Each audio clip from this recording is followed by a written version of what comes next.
Приключи лудото купуване на имоти. Гледах едно такова видео в интернет. Добре, ама аз не съм съгласен. Според мен приключи ефтиното купуване на имоти и сега ще ви обясня защо мисля така. С влизането на България в еврозоната, според мен ще се оформят два напълно различни пазара на недвижими имоти. И ако вие притежавате имот или ви предстои покупка на имот, това видео ще бъде много полезно за вас. Ще дам гледни точки, върху които всеки може да помисли. Факт е, че вече сме в еврозоната. Факт е също и че цените на стоките и услугите реагираха много бързо. И това не е изненада.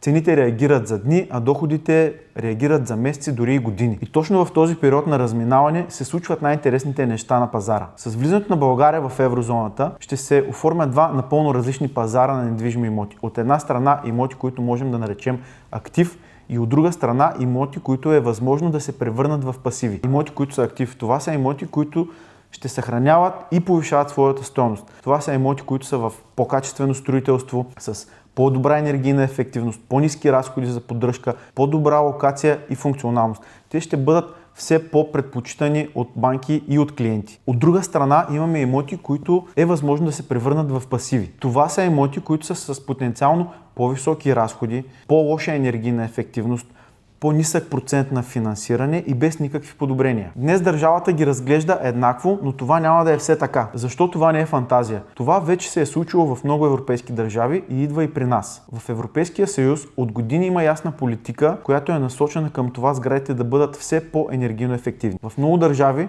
това влияе директно върху стойността, финансирането и ликвидността на тези имоти. В момента в България негласно банките дават бонус под формата на отстъпка от лихвата, когато закупувате жилище, което е с по-добра енергийна ефективност. Но е въпрос на време това да се превърне в стандарт и изискване и да бъде определящо, когато използвате банков кредит за покупка на имот. Нека да сме реалисти обаче. В краткосрочен план, когато цените растат, а доходите изостават, това ще доведе до свиване на потреблението. Клиентите ще стават все по-предпазливи. Това може да доведе до задържане на пазара или дори до корекции в някои сегменти. Но това със сигурност не е срив.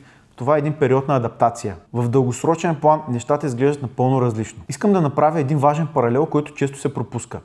В последните години обема на паричното предлагане се увеличи значително. Това доведе до по-висока инфлация и имотите реагираха на това. Много хора гледат само цената и си казват скъпо е. Но правилният въпрос, който трябва да си зададем е скъпо спрямо какво. Много е интересно и нещо друго. Обема на сделките, който се случва в България, все още е с 30% по-нисък от обемите, които са били регистрирани през 2008 година. Нивата на кредитиране също са много далече от своите върхове. Това означава, че ние абсолютно не сме в пазар на масова еуфория. Пазарът не е прегрял. Еврото рестартира системата. То не я спира. То повишава доверието и намалява риска. Това можем да проследим във всички държави членки, които са се присъединили преди нас. Ако до момента цените на имотите реагираха основно на повишената инфлация, в бъдеще, ако ние видим по-висок интерес от чуждестранни купувачи, фондове, които закупуват жилища, повече българи, които се връщат в България, по-високи доходи, подобряване на средата, тогава ние ще станем свидетели на повишаване цените на жилищата не заради инфлацията, а заради едно реално